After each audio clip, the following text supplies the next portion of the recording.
এখন তো অনেক লোক আছে পায়খানা ঘরে বিড়ি না খেলে সকালবেলা হাগা হয় না। ঠিক বলছি না ভুল বলছি? আর আপনি জিজ্ঞেস করুন, হাদিসে আছে পায়খানা ঘরে খাওয়া যাবে না। খাওয়া চলবে? কথা বলা যাবে না, খাওয়া যাবে না, হাদিসে আছে, নিষেধ। অথচ ও হযরত বসে গেছে পায়খানা খাচ্ছে, আর পায়খানা, গুলমাইছে পায়খানা, গুটকা খাচ্ছে পায়খানা। কি বুঝলেন? আর অনেকজন আছে তো একটা খয়ের জর্দা দিয়ে পান দিত, সকালবেলায় পান কি করবে গো, বলছে আর বলি না বে, আমার অভ্যাস, হাগা হই না।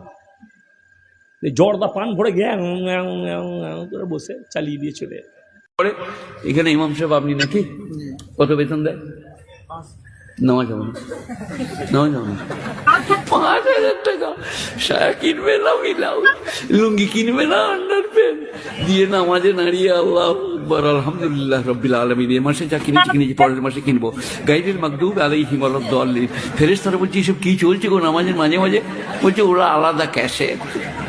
হ্যাঁ গো, ওই বেতনে কখনো সংসার চলে?